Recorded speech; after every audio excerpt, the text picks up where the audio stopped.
కూటమి ప్రభుత్వం ఏర్పడిన తరువాత అత్యధికంగా వచ్చిన ఫిర్యాదులు రెవెన్యూ శాఖలోనే ఉన్నాయి.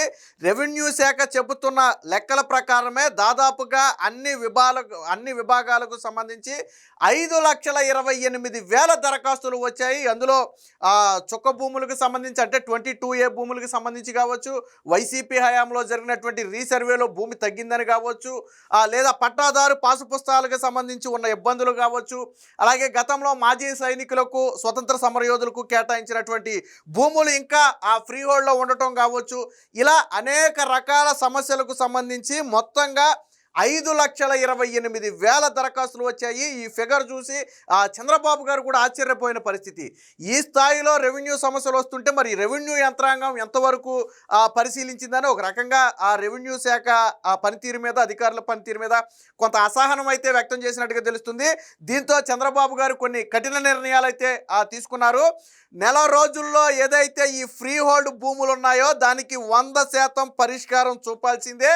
ప్రతి నెల ఇక నుంచి నేను రెవెన్యూని అయితే సమీక్షిస్తానని చెప్పి చంద్రబాబు గారు చెప్పారు. అలాగే ఏదైతే ఇప్పుడు రీసర్వే జరుగుతుందో ఈ రీసర్వే అనేది 2027 నాటికి పూర్తిగా పూర్తి అవ్వాలని కూడా చంద్రబాబు గారు అయితే టైం పీరియడ్ అయితే పెట్టడం జరిగింది. ఇక జాయింట్ కలెక్టర్ల వద్దే ప్రధాన అధికారాలన్నీ కూడా ఉండటం వల్ల వారి మీద పని భారం పెరిగి కొంత సమస్యలను పరిష్కరించడం లేట్ అవుతుందనే అభిప్రాయాన్ని నిన్న రెవెన్యూ శాఖ అయితే చంద్రబాబు గారి వద్ద లేవనెత్తడం జరిగింది. దీంతో కొన్ని వివాదాస్పద భూముల అంశాలను అయితే ఆర్డీఓకు బదిలీ చేయాలని, మరికొన్ని అధికారాలను తహసీల్దార్లు అంటే ఎంఆర్ఓలకు బదిలీ చేయాలని, కీలకమైనటువంటి అధికారాలు మాత్రమే జేసీ వద్ద ఉంచాలని చెప్పి చెప్పడం జరిగింది. ఇక పూర్తిగా ఏదైతే ఈ వివాదాస్పద భూములు ఉన్నాయో వాటి మొత్తాన్ని పరిష్కరించే బాధ్యత జాయింట్ కలెక్టర్లదే. జాయింట్ కలెక్టర్ల పనితీరుకు ఇదే నిదర్శనంగా మారుతుంది. ప్రతి నెల కూడా జాయింట్ కలెక్టర్లు జరిగే సమీక్షా సమావేశంలో పాల్గొనాలి.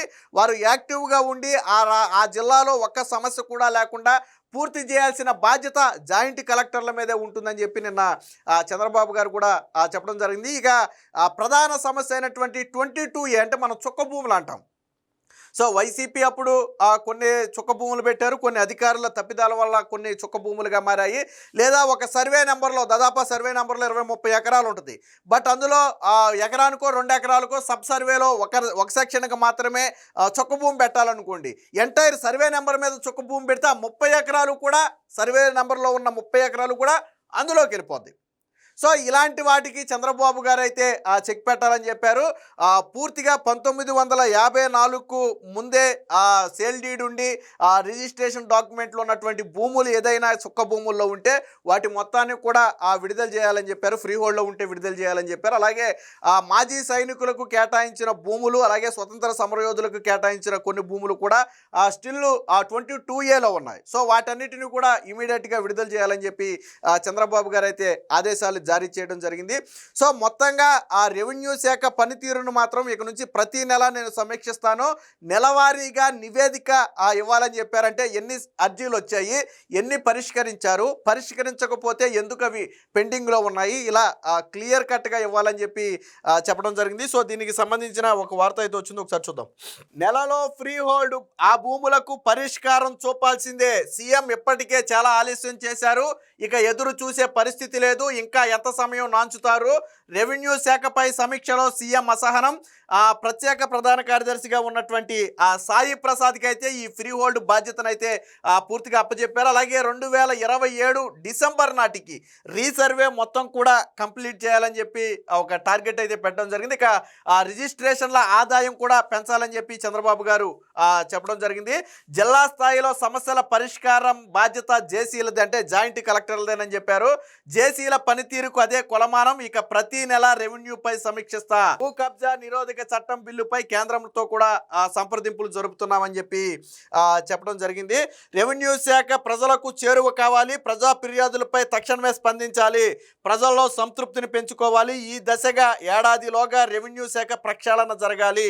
పాసు పుస్తకాల కోసం పట్టాదారులు పదే రెవెన్యూ కార్యాలయాల చుట్టూ తిరిగే పరిస్థితి పోవాలి. ఇకపై ప్రతి నెల రెవెన్యూ శాఖ పనితీరును సమీక్షిస్తానని చెప్పి చంద్రబాబు చంద్రబాబు గారు అయితే చెప్పారు. నిన్న జరిగినటువంటి సమీక్షా సమావేశంలో చంద్రబాబు గారితో పాటు అనగాని సత్యప్రసాద్తో పాటు ఇతర అధికారులను కూడా మనం ఇక్కడైతే చూడొచ్చు. ఒక రకంగా అంటే ఇక నుంచి అంటే ఇప్పటి వరకు వచ్చినటువంటి అర్జీలు దాని పనితీరు మీద చంద్రబాబు గారు కొంత అసంతృప్తితో ఉన్న మాట వాస్తవం. కాకపోతే రెవెన్యూ సమస్యలు అనేవి కొంచెం మిగతా సమస్యలతో పోలిస్తే ఇవి కొంచెం క్రిటికల్గా ఉంటాయి. రెవెన్యూ సమస్యల వెనక 1,00,000 కారణాలు ఉంటాయి. సో ఆ కారణాలు పైగా అధికారులు కూడా వైసీపీ హయాంలో బాగా అలవాటు పడిపోయి ఇప్పుడు పని చేయడానికి కూడా వచ్చుకునే పరిస్థితి లేదు. సో ఇవన్నీ కూడా చంద్రబాబు గారు అయితే క్షుణ్ణంగా పరిశీలించారు. ముఖ్యంగా జాయింట్ కలెక్టర్లకు అయితే మేజర్గా ఈ బాధ్యత అప్పచెప్పారు. సో మరి చూడాలి ఇక్కడ నుంచి. ఇప్పటికే చాలా ఆలస్యం చేశారు, ఇక ఎదురు చూసే పరిస్థితి లేదు, ఫ్రీ హోల్డ్ అసైన్డ్ భూములపై త్వరగా నిర్ణయం తీసుకోవాల్సిందే అని ముఖ్యమంత్రి చంద్రబాబు ఆదేశాలు ఇచ్చారు. ఈ సమస్య పరిష్కారానికి ఒక 2 నెలల సమయం పడుతుందా అని అధికారులను ప్రశ్నించినప్పుడు 1 నెలలోగా దీన్ని సెటిల్ చేస్తామని చెప్పి రెవెన్యూ శాఖ ప్రత్యేక ప్రధాన కార్యదర్శిగా ఉన్నటువంటి సాయి ప్రసాద్ అయితే చెప్పినట్టుగా తెలుస్తుంది. దీంతో నెల రోజుల్లోగా ఫ్రీ హోల్డ్ అసైన్డ్ భూములపై ఒక స్పష్టమైన నివేదిక ఇవ్వాలని సబ్ కమిటీకి ఇదే చివరి అవకాశం అని కూడా చంద్రబాబు గారు అయితే చెప్పారు. ఇంకా సమీక్షలో జరిగినటువంటి ఇతర నిర్ణయాలంటే ఒకసారి చూద్దాం. సత్యప్రసాద్ కూడా 1 నెలలో ఈ ఫ్రీ హోల్డ్ భూములకైతే పరిష్కారం చూపుతామని చెప్పారు. ఈ నేపథ్యంలోనే ఈరోజు అనగాని సత్యప్రసాద్ నేతృత్వంలో ఈ మంత్రివర్గ ఉపసంఘం కూడా అయితే భేటీ అవుతున్నట్టుగా ఇవ్వటం జరిగింది.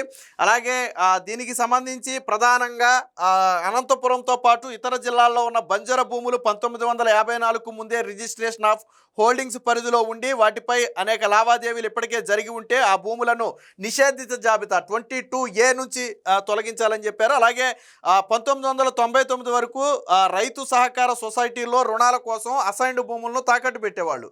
తర్వాత వాళ్ళు చెల్లించలేకపోతే వాటిని సొసైటీలే వేలం కూడా వేసేవి. సరే, వేలంలో ఎవరికి కావాలితే వాళ్ళు కొనుక్కునేవాళ్ళు. బట్ ఆ భూములు కూడా స్టిల్ ఇంకా 22Aలోనే ఉన్నాయి. సో అలాంటి అంటే సొసైటీ వేలం ద్వారా వచ్చినటువంటి ఏదైతే ఈ అసైన్డ్ భూములు ఉన్నాయో వాటిని వేరొక వ్యక్తి కొనుక్కున్నాడో వాటిని ఖచ్చితంగా 22A జాబితా నుంచి వెంటనే తొలగించాలని చెప్పి చెప్పడం జరిగింది. ఇది మనం చెప్పడం కాదు, ఇటీవల అనేక మంది కోర్టులకు వెళ్ళిన నేపథ్యంలో మేము ఎప్పుడో సొసైటీ నుంచి కొనుక్కున్నాం బట్ ఇంకా దీన్ని 22Aలోనే ఉంచారని కోర్టులకు చెప్తే కోర్టులు కూడా అనేక సందర్భాల్లో ప్రభుత్వానికి డైరెక్షన్స్ ఇచ్చాయి. వెంటనే ఈ భూములు హోల్డ్ చేయండి, ఎందుకంటే వీళ్ళు 100% ఈ భూములకు ఎలిజిబుల్ వాళ్ళే ఓనర్లు కాబట్టి ఆ భూమిని వాళ్ళు అమ్ముకోవచ్చు, కొనుక్కోవచ్చు, వాళ్ళకి రైట్స్ ఉంది కాబట్టి వెంటనే 22A నుంచి తప్పించాలని చెప్పి గతంలో కోర్టులు కూడా చెప్పిన నేపథ్యంలో చంద్రబాబు గారు వెంటనే వాటిని మొత్తాన్ని కూడా విడుదల చేయాలని చెప్పారు. ఇక అలాగే పట్టా భూములను నిబంధనలకు విరుద్ధంగా అసైన్డ్ భూములుగా దాదాపుగా 5,433 ఎకరాలను చూపించారు. ఇవి మెజారిటీ ఏంటంటే జగన్మోహన్ రెడ్డి హయాంలో జరిగాయి. అంటే అవి పట్టా భూములే, పట్టా భూములనే కానీ అసైన్డ్ భూములుగా ప్రభుత్వ అధికారులు రికార్డులో నోట్ చేస్తారు. ఇది వైసీపీ హయాంలో ప్రధానంగా జరిగింది. అప్పటి వరకు కొనుగోలు అమ్మకాలు జరిగినటువంటి భూముల్ని ఒక్కసారిగా ఆ అసైన్డ్ భూములుగా మార్చేయడం లేదా 22Aలో పెట్టడం, ఇవి ప్రధానంగా వైసీపీ హయాంలో జరిగింది. సో అలాంటి వాటిని అది ఖచ్చితంగా తప్పు. అలాంటి భూములను వెంటనే అసైన్డ్ జాబితా నుంచి తొలగించి పట్టా భూములుగా మార్చాలని చెప్పి చంద్రబాబు గారు చెప్పారు. అవి దాదాపుగా 5,433 ఎకరాలు ఉన్నాయి. అలాగే కలెక్టర్ ఉత్తర్వులు లేకుండానే దాదాపుగా 64,000 ఎకరాలను ఫ్రీ హోల్డ్ చేశారు. ఇది కూడా ప్రధానంగా వైసీపీ హయాంలో జరిగింది. అప్పట్లో కలెక్టర్ అనుమతులు ఉత్తర్వులు లేకుండానే పై స్థాయిలో 64,000 ఎకరాలను ఫ్రీ హోల్డ్ చేశారు. సో ఈ భూముల విషయంలో రైతులకు అనుగుణంగా నిర్ణయం తీసుకోవాలి, వాస్తవాలు పరిశీలించని చెప్పి చంద్రబాబు గారు చెప్పడం జరిగింది. ఇక చుక్కల భూముల పరిధిలోని దాదాపుగా 17,900 ఎకరాల భూములను లోగడ ఫ్రీ హోల్డ్ చేశారు.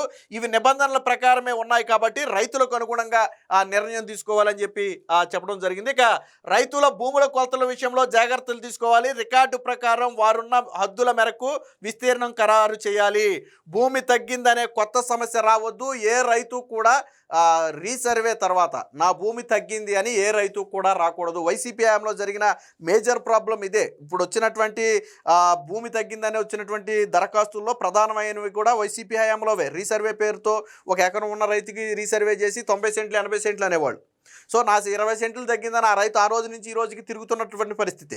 సో కాబట్టి ఇప్పుడు జరిగే రీసర్వేలో అలాంటి తప్పులు ఎక్కడా దొరకకూడదు. అలాగే గతంలో జరిగినటువంటి తప్పులన్నీ కూడా సరిదిద్దాలని చెప్పి చంద్రబాబు గారు అయితే చెప్పడం జరిగింది. ఇక నిబంధనల మేరకు ఉన్న మాజీ సైనికుల భూములను నిషేధిత గడువు ముగిసిన తర్వాత 22A జాబితా నుంచి తొలగించాలని చెప్పారు. అలాగే 1954 ముందు ఉన్నటువంటి అసైన్డ్ భూములు పట్టా భూములు అయి ఉంటే అంటే డాక్యుమెంట్ రిజిస్ట్రేషన్ డాక్యుమెంట్ ఉంటే వాటిని కూడా తొలగించాలని చెప్పి చెప్పడం జరిగింది. ఇక రైతుల పట్టా భూములను సుమోటోగా నిషేధిత జాబితా నుంచి తొలగించేలా రెవెన్యూ శాఖ, అంటే కొన్ని భూములను అధికారుల తప్పిదాల వల్ల కావచ్చు లేదా పొలిటికల్ ఇన్ఫ్లుయెన్స్ వల్ల కావచ్చు 22A జాబితాలో చేర్చి ఉంటే వాటి వాస్తవాలను పరిశీలించి అవి నిజమైన భూములు అయ్యుండి పట్టా భూములు అయ్యుంటే వెంటనే 21A జాబితా నుంచి తొలగించడానికి రెవెన్యూ శాఖ ప్రత్యేక చొరవ చూపాలని చెప్పి చెప్పడం జరిగింది. అలాగే జేసీ అధికారాల బదలాయింపు, కీలకంగా ప్రధాన అధికారాలన్నీ కూడా జాయింట్ కలెక్టర్ వద్ద ఉండటం వల్ల ఏమవుతుందంటే ఇష్యూలు కొద్దిగా లేట్ అవుతున్నాయి. సో కీలకమైన రెవెన్యూ అధికారాలు జాయింట్ కలెక్టర్ల వద్దే ఉండటం వల్ల కొన్ని సమస్యలు వస్తున్నాయని రెవెన్యూ శాఖ వద్ద సీఎం వద్ద రెవెన్యూ శాఖ ప్రస్తావించింది. నేపథ్యంలోనే వెబ్లాండ్లో కీలక మార్పులు సవరణలు మినహా మిగిలిన కొన్ని అధికారాలను ఆర్డీఓకు, మరికొన్ని అధికారాలను తహసీల్దార్కు బదిలీ చేయాలని నిర్ణయించారు. అంటే ఏ అధికారాలు ఎవరికి బదిలీ చేస్తారనేది ఇంకా పూర్తి స్థాయిలో చెప్పనప్పటికీ బదిలీ చేయాలని చంద్రబాబు గారు అయితే సూచన అయితే చేయడం జరిగింది. మొత్తంగా ఇప్పటి వరకు ప్రజల నుంచి వచ్చిన పిటిషన్లు ఒకసారి పరిశీలిద్దాం. కానీ ఏ గవర్నమెంట్లోని ఇన్ని పిటిషన్లు రాలి, అంటే ఈ గవర్నమెంట్లో వచ్చిన పిటిషన్లు ఈ గవర్నమెంట్లో సమస్యలు కాదు, అవి వైసీపీ హయాంలో జరిగినటువంటి సమస్యలకు సంబంధించి ఇప్పుడు వచ్చినటువంటి ఫిర్యాదులు అవి. సో ఎన్నో వచ్చినాయి ఒకసారి మీరు చూడండి. ఇక్కడ భూమి దాని అనుబంధ అంశాల్లో పరిష్కారం కోరుతూ ప్రజల నుంచి లక్షల సంఖ్యలో పిటిషన్లు వచ్చాయి. మ్యూటేషను, పట్టాదారు పాసు పుస్తకాలకు సంబంధించి 197,000 అర్జీలు వచ్చాయి. అంటే దాదాపుగా 2 లక్షల అర్జీలు కేవలం పాసు పుస్తకాలు మ్యూటేషన్కి సంబంధించి వచ్చాయి. అలాగే భూమి తీరు స్వభావ సంబంధిత వివాదాలు, అంటే సరిహద్దులకు సంబంధించిన వివాదాలకు సంబంధించి 1,00,000 వచ్చాయి. అలాగే రీసర్వే తర్వాత తమ భూమి తగ్గిందని మరొక 1,00,000 అంటే జగన్మోహన్ రెడ్డి హయాంలో జరిగినటువంటి రీసర్వే వల్ల 1,00,000 మంది నష్టపోయారు. మా భూమి తగ్గిందని 1,00,000 మంది మళ్ళీ తిరిగి ఇప్పుడు అప్లికేషన్లు పెట్టుకున్నారు. అలాగే జాయింట్ ఎల్పిఎంలపై ఒక 2.5 లక్షల దరఖాస్తులు వచ్చాయి. మొత్తంగా కలిపి 5 లక్షలకు పైగా 5.5 లక్షల దరఖాస్తులు సుమారంగా ఉన్నాయి. అందులో దాదాపు మెజారిటీ దరఖాస్తులన్నీ కూడా 95% దరఖాస్తులన్నీ కూడా వైసీపీ హయాంలో జరిగినటువంటి విధానాల వల్ల వచ్చాయి. అవి ఫ్రీ హోల్డ్ కావచ్చు, 22A కావచ్చు, రీసర్వే కావచ్చు, లేదా బలవంతంగా భూములు ఆక్రమించుకోవడం కావచ్చు, లేదా గతంలో పట్టాదారు పాసు పుస్తకాలు ఇవ్వకుండా ఇబ్బంది పెట్టడం కావచ్చు.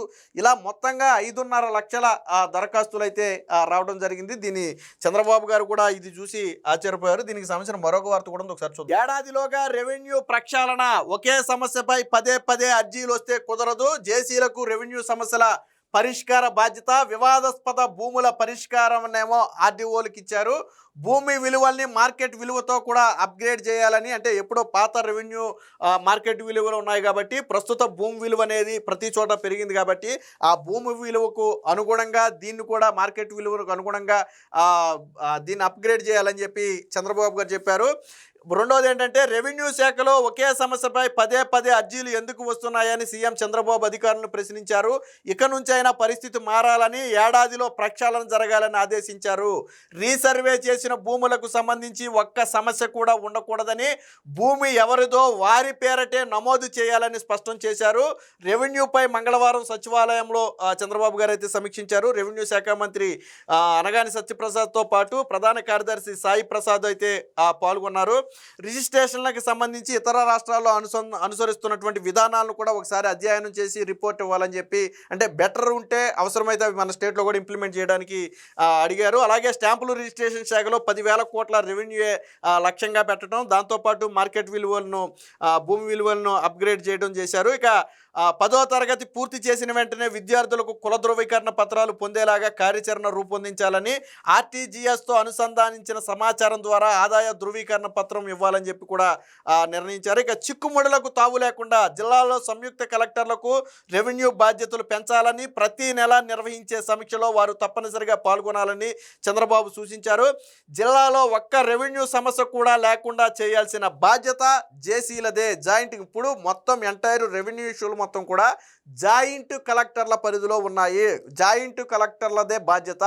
కొన్ని అధికారాలను కింది స్థాయి అధికారులకు బదిలీ చేసినప్పటికీ మొత్తంగా పర్యవేక్షించి వాటిని క్లోజ్ చేయాల్సిన బాధ్యత ఇప్పుడు జాయింట్ కలెక్టర్లకు అయితే ఇవ్వడం జరిగింది. ఏది ఏమైనా మొత్తంగా అటు ఫ్రీ హోల్డ్ భూములకు, అలాగే ఇటు 22 అంటే ఏదైతే చుక్క భూములుగా నిషేధిత జాబితాలో చేర్చబడిన భూములు ఉన్నాయో వాటి మీద త్వరితగతిన ఒక నిర్ణయం తీసుకోవడంతో పాటు పట్టాదారు పాసు పుస్తకాల కోసం రైతులు తిరగాల్సిన చేయాల్సిన పరిస్థితి ఉండకూడదు. రిజిస్ట్రేషన్ అయిన వెంటనే ఆటో మ్యూటేషన్ జరగటం, పాసు పుస్తకాలు వెంటనే జారీ చేయటం వంటివి జరగాలని చెప్పారు. నిన్న అనగానే సత్యప్రసాద్ కూడా అదే మాట చెప్పాడు. వెంటనే పాసు పుస్తకాలు వెంటనే విడుదల చేసే ప్రయత్నం చేస్తామని చెప్పి నిన్న మంత్రి ఈ మీటింగ్ తర్వాత కూడా చెప్పడం జరిగింది. ఏది ఏమైనా చంద్రబాబు గారు రాష్ట్రంలో ఉన్నటువంటి రెవెన్యూ సమస్యల మీద ప్రధానంగా దృష్టి సారించారు. ఖచ్చితంగా రాబోయే ఏడాదిలోపు మొత్తం సమస్యలన్నీ కూడా పరిష్కరించాలని ఈ సందర్భంగా చంద్రబాబు గారు ఆదేశాలు అయితే జారీ చేశారు.